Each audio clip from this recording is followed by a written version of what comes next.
সুপ্রিয় শিক্ষার্থীবৃন্দ, আজ আমি তোমাদেরকে আমাদের 2025 সালে যারা এসএসসি পরীক্ষা দিয়েছে, আইসিটি পরীক্ষা দিয়েছে, সেই আইসিটি পরীক্ষার আমাদের এমসিকিউ এর সলিউশন দেখাচ্ছি তোমাদের। এবারে আমি দেখাবো, এটা ক সেট দেখাচ্ছি। এই ক সেটে আমি 17 নম্বরের প্রশ্নটি 16 নম্বর পর্যন্ত দেখানো হয়ে গেছে। 17 নম্বর হলো লিঙ্ক ট্যাগ কোনটি? এই লিঙ্ক ট্যাগ, এখানে একটি জিনিস লক্ষ্য করো, 17 নম্বরে লিঙ্ক ট্যাগ কোনটি? লিঙ্ক ট্যাগ, ট্যাগ কোনটি? তো লিঙ্ক ট্যাগ কোনটিতে এখানে আমাদের ক নম্বরে দিয়েছে আমাদের ওয়েল, ওয়েল, ওয়েল ক্লোজ। এবারে আমাদের খ নম্বরে দিয়েছে লিস্ট, এবারে লিস্ট ক্লোজ।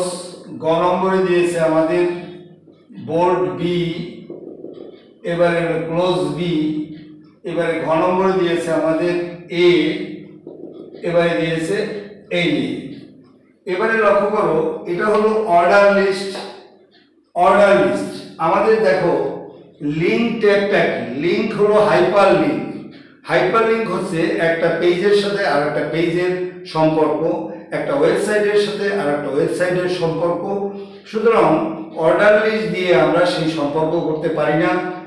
লিস্ট ট্যাগ দিয়ে এর শ্রেণীকরণ, এটা দিয়েও আমরা এই লিঙ্ক ট্যাগ তৈরি করতে পারি না, লিঙ্ক তৈরি করতে পারি না। বোল্ড, এটা হলো গাঢ় করা, এটি দিয়েও আমি পারি না। কিন্তু আমাদের অ্যাঙ্কর ট্যাগ, এ হলো অ্যাঙ্কর ট্যাগ।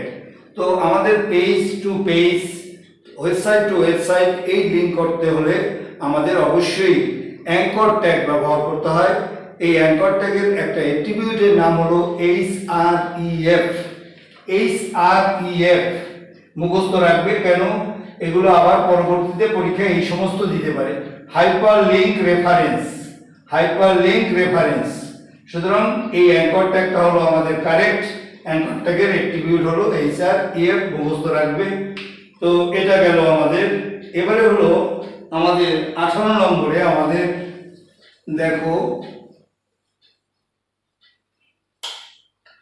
18 নম্বরে দিয়েছে যে ফন্টের স্টাইল। অনেকে এটাকে কারেক্ট করেছে যে 18 নম্বরে বলছে ফন্টের স্টাইল পরিবর্তন। ফন্টের স্টাইল, স্টাইল পরিবর্তন করতে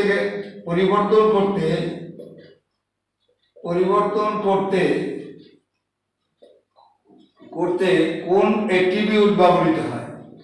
কোন অ্যাট্রিবিউট ব্যবহৃত হয়? তো এখানে লক্ষ্য করো কোন অ্যাট্রিবিউট ব্যবহৃত হয়। এখানে আমাদের দিয়েছে ক নম্বরে হলো সাইজ, খ নম্বরে দিয়েছে আমাদের স্টাইল, গ নম্বরে দিয়েছে আমাদের নেম, ঘ নম্বরে দিয়েছে আমাদের ফেস।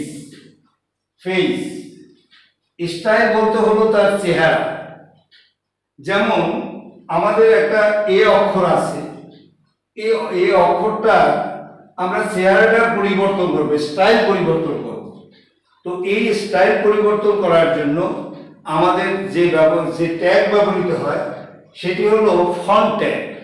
এই ফন্ট ট্যাগের 3টা অ্যাট্রিবিউট আছে, একটি হলো সাইজ, আরেকটি হচ্ছে কালার, আরেকটি হলো ফেস। সুতরাং এই ফন্ট ট্যাগের অ্যাট্রিবিউট হিসাবে আমরা অনেকে কারেকশন কপি দিয়েছে, সেখানে দিয়েছে স্টাইল, কিন্তু আমার দৃষ্টিতে কখনোই স্টাইল হতে পারে না। ফন্টের অ্যাট্রিবিউট হচ্ছে 3টা, সাইজ, কালার, ফেস।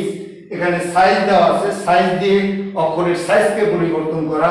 স্টাইল দিয়ে আমাদের স্টাইলকে বিভিন্নভাবে, স্টাইলকে অ্যাট্রিবিউট হিসাবে ব্যবহার করা হয়, ট্যাগ হিসাবেও ব্যবহার করা হয়। সুতরাং এটি হতে পারে না, নেম হতে পারে না। এবারে হতে পারে মূলত ফেস। সুতরাং ফন্ট ট্যাগের অ্যাট্রিবিউট হিসাবে আমরা ফেসকে আমরা ব্যবহার করে থাকি। এই ফেসটা হচ্ছে আমাদের কারেক্ট।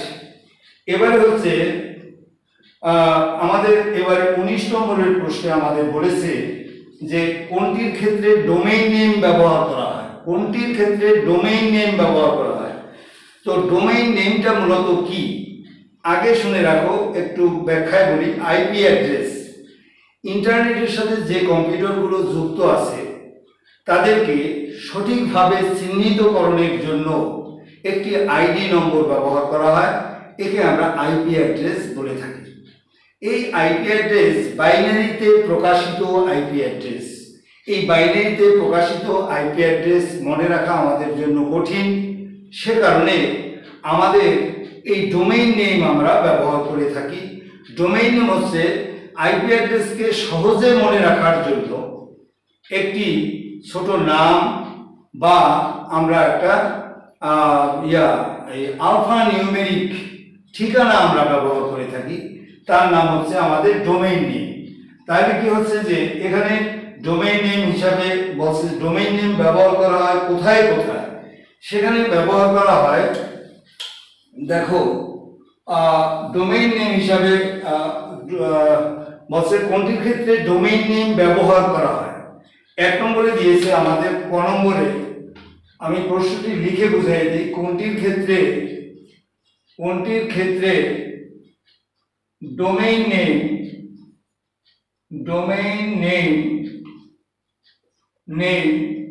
ব্যবহার করা হয়। তো আমাদের ক নম্বরে দিয়েছে ওয়েবসাইট, খ নম্বরে দিয়েছে আমাদের সার্ভার, গ নম্বরে দিয়েছে আমাদের ওয়েব ফাইল, ঘ নম্বরে দিয়েছে আমাদের ফোল্ডার। তো লক্ষ্য করো এখানে যে আমাদের একটা ওয়েবসাইট, তো কোনটির ক্ষেত্রে ডোমেইন নেম ব্যবহার করা হয়। যেমন একটা ওয়েবসাইট, যেমন www বরিশাল-বোর্ড.gov.bd, এই যে একটা বরিশাল বোর্ডের ওয়েবসাইট, এখানে দেখো এই বরিশাল-বোর্ড.gov.bd এটা হলো মূলত একটা ডোমেইন নেম। সুতরাং এই ওয়েবসাইটের ক্ষেত্রে মূলত এই ডোমেইন নেম ব্যবহার করা হয়। সার্ভারের ক্ষেত্রে ডোমেইন নেম ব্যবহার করা হয় না, ওয়েব ফাইলের ক্ষেত্রে ব্যবহৃত হয় না, ফোল্ডারের ক্ষেত্রেও ব্যবহৃত হয় না। সুতরাং ওয়েবসাইটের ক্ষেত্রে আমাদের এই ডোমেইন নেম ব্যবহার করা হয়। এবারে বসে 20 নম্বরও দেখাবো, সেটি হলো, এটা হচ্ছে আমাদের 19 নম্বরের প্রশ্ন গেছে, যেটা বুঝতেছি সেটি হলো 19 নম্বরের প্রশ্ন। এবারে 20 নম্বরে দিয়েছে আমাদের নিচের কোনটি সার্চ ইঞ্জিন। এই সার্চ ইঞ্জিন সম্পর্কে আমাদের কিন্তু বইয়ের মধ্যে, আমাদের বোর্ডের বইতে আমাদের সার্চ ইঞ্জিন সম্পর্কে তেমন কোনো লেখা নেই। তারপরে এটা সম্পৃক্ত যেহেতু আমাদের এই চ্যাপ্টারের সাথে, সেহেতু এটি হতে পারে। সার্চ ইঞ্জিন, নিচের কোনটি সার্চ ইঞ্জিন। তো এখানে সার্চ ইঞ্জিনের জন্য আমাদের দিয়েছে কোনটি সার্চ ইঞ্জিন,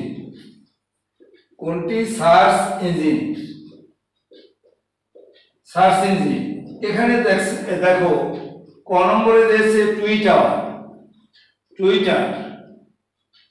এই টুইটার দিয়েছে। খ নম্বরে দিয়েছে আমাদের ইউটিউব, গ নম্বরে দিয়েছে পিপিলিকা, আর ঘ নম্বরে দিয়েছে ওয়াকিপিডিয়া। তো আমাদের এখানে লক্ষ্য করো যে সার্চ ইঞ্জিন এবং ব্রাউজার এই দুটো জিনিস কি, যে আমাদের যেমন গুগল, এই গুগল হলো আমাদের একটা সার্চ ইঞ্জিন গুগল। এই গুগলের সাবস্টিটিউট আরেকটা জিনিস হলো পিপিলিকা। তাহলে আমরা এই পিপিলিকা, কিন্তু যদি আমরা লিখি google.com,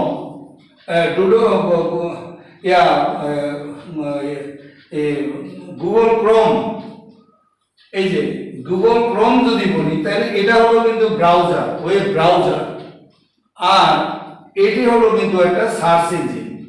তো ব্রাউজার এবং সার্চ ইঞ্জিনটা কি, যে যদি কোনো তোমার ওয়েবসাইট যদি খুঁজে পেতে হয় সঠিকভাবে, তাহলে আমরা ব্যবহার করব ওয়েব ব্রাউজার। আর যদি আমাদের একটা ওয়েবসাইট সম্পর্কে মনে না থাকে, কিছু হালকা মনে আছে, তাহলে সেখানে আমরা ব্যবহার করে থাকি সার্চ ইঞ্জিন। এই সার্চ ইঞ্জিন দিলে তুমি যেটা খুঁজবে ওটা ভুল হলেও ওই টাইপের অনেক কিছু দেখাবে, সেখান থেকে তোমাকে সিলেকশন করতে হবে। যাক, এত কথা না বলে আমাদের এখানে পিপিলিকা হচ্ছে মূলত একটা সার্চ ইঞ্জিন।